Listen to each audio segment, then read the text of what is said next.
You know, these data books actually contain quite a bit of interesting informational tidbits that Kubo doesn't include in the main manga series, particularly this one, Masked, which, by the way, features a really cool picture of Shinji on the front cover, looking probably more badass than he ever has before. In this particular video, I want to give you guys some insight into the Gotei 13 as it was 110 years ago. Obviously, this is a time period we've seen before in the Turn Back the Pendulum arc, and we got a chance to see characters like the Vizards in the Gotei 13 in roles like Captain and Vice Captain, and also characters like Urahara and Yoruichi during their time in the Seireitei. What I want to focus on in this video, however, are the missing Vice Captains that Kubo doesn't reveal during Turn Back the Pendulum. Now, these characters may bear familiar sounding names, and that's because almost every single one of them is related in some way to a character that we already know. And in fact, some of these characters we have seen just the tiniest little glimpse of in the main storyline or otherwise. So, get out the history books, because we're going back to the Gotei 13 as it was over a century ago to find out a little bit more about the missing Vice Captains of Turn Back the Pendulum. Before we get started, however, if you guys like Bleach, then you are already in the right place. Make sure to hit that subscribe button and keep the count going up.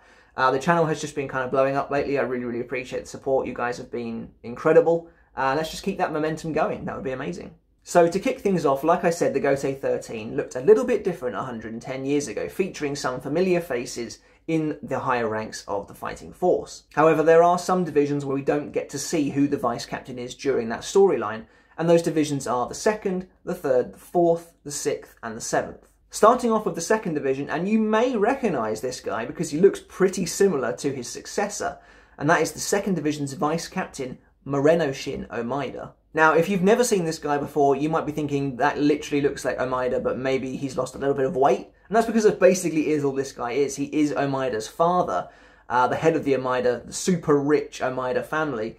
He looks pretty much identical to his son here, apart from he takes a bit better care of himself. He definitely looks a bit slimmer, he's got a slightly different haircut. And he is the Vice Captain under Yoruichi, but we never get to see him during Turn Back the Pendulum. That's not to say we don't ever get to see Morenoshin, however, as he is one of the only characters on this list that does make an appearance at least a couple of times throughout the series. Morenoshin doesn't appear in the canon manga, but he does actually appear in the Bleach Color Bootleg Karaburi series, which was essentially a series of comics based on the Shinigami's daily lives. In fact, I've got it right there.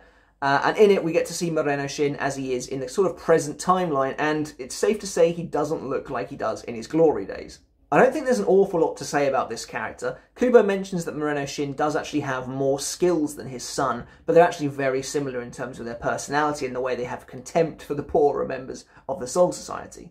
What's strange to me, however, is that Morenoshin seems to be contradicting something that I believe Kubo said about the Gotei 13 during Turn Back the Pendulum, and that was that you don't ever retire from the Gotei 13, it's not allowed. I'm pretty sure Kisuke says that when talking about the Maggot's Nest, but we can clearly see that Morenoshin appears to have retired and is now living a life of luxury while his son is the Vice Captain underneath Soifon. Now, I don't know if maybe money talks a lot in the Soul Society. I assume it probably does, because these guys, like I said, are living like kings. So maybe Morenoshin was just able to buy his way out of the position. I'm pretty sure it's mentioned that the Omaidas bought their way into the position in the first place. So perhaps that's how he was able to retire.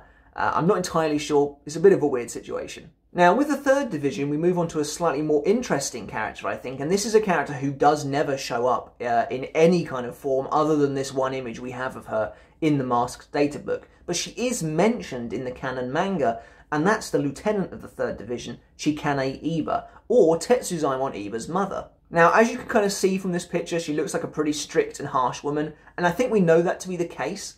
Back in the Soul Society arc, when Iba and Ikkaku are kind of having their drinking duel, Iba mentions his mother being a witch, and Ikkaku says something like that Iba only became a lieutenant to impress her in the first place. Now, it looks from this picture that she's scolding Rose pretty hard, so my assumption is that she doesn't really jive with his more laid-back attitude and lifestyle. I imagine her being pretty tough on him, and pretty tough on Iba as well. It's a bit of a shame that we never get to see this character again.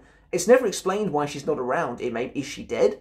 Or has she retired? Again, I don't think you're allowed to retire, so it's really weird what's going on there. However, Kubo never really draws women of this age. I think the only other character I can think of off the top of my head that is a slightly older woman is Uryu's grandmother in the Everything But the Rain flashback. So it would have been really neat to have seen her around, maybe doing some more stuff, given Iba a bit more needed character development. I think she'd probably be pretty proud of him that he's a captain at the end of the series. But yeah, she's a really interesting character to just get a brief glimpse at, and it would have been cool to see her in Turn Back the Pendulum. Now, these days, the former vice-captain of the 4th Division might be a more familiar face to you guys, especially those of you who play Bleach Brave Souls. Hanatero's sinister older brother, Seinosuke Yamada, was at one point quite the mystery. We didn't know anything about this guy, and he does actually show up in the canon manga twice, technically. In Turn Back the Pendulum, he's behind Unohana in the Gotei 13 captains meeting. That's the only time you ever see him. But Kubo does draw a close-up of his face as one of the end-of-chapter omakes.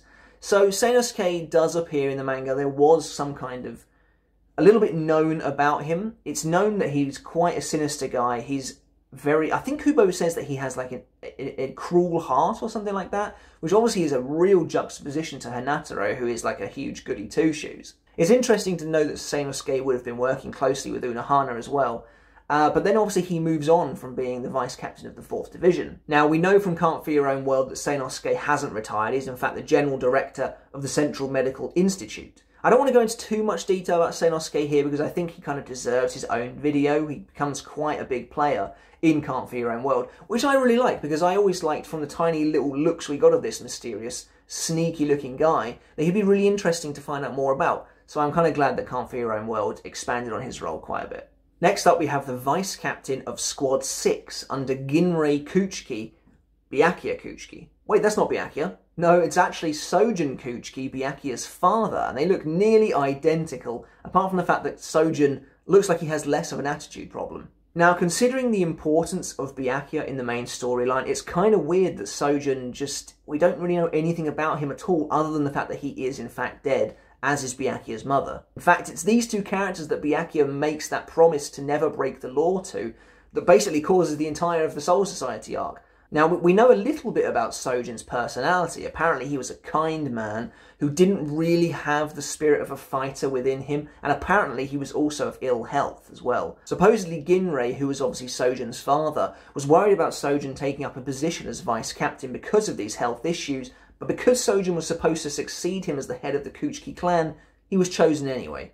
Unfortunately, Sojin was actually killed in battle, not as a result of his health issues at all, and was later buried alongside his wife, and we know that Byakuya visits their grave quite often. The Kuchiki clan, in my opinion, has always been one of the more interesting, more fleshed out aspects of the Bleach universe. It's definitely the noble family that gets probably the most amount of spotlight on them, although I think probably the Shibas and to a lesser extent the Shihoins do as well. It would have been really interesting to find out more about the man who you have to assume imparted quite a bit of wisdom onto Byakuya, and we know that back in Turn Back the Pendulum, Byakuya was kind of a snot-nosed little brat who spent a lot of his time training but like getting really hot-headed, which is something that Ginrei noticed as well.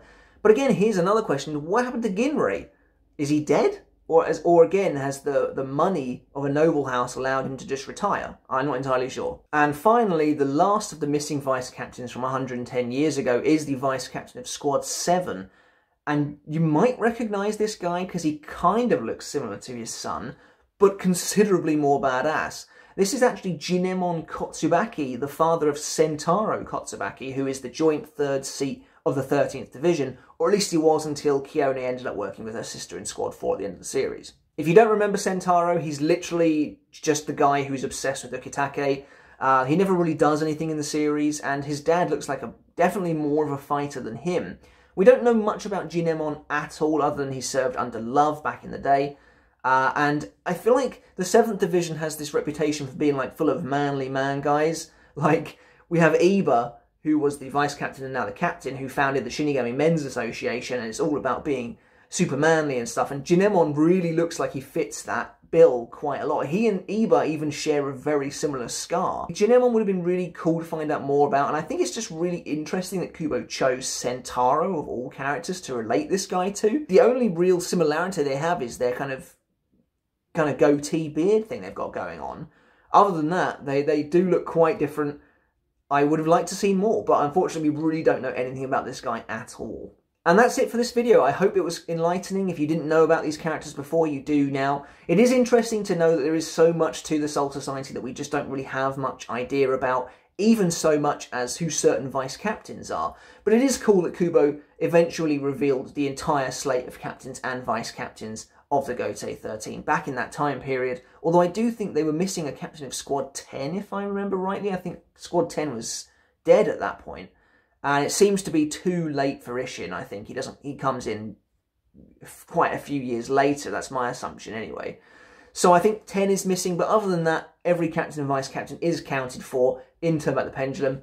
I hope you enjoyed the video. Let me know in the comments below if you knew about these guys before, and if you didn't, what do you think about them now? Would you have liked to have seen them in the actual series? Like I said, we get to see more of Seinosuke, but the others, not so much. I don't think they're ever likely to show up again.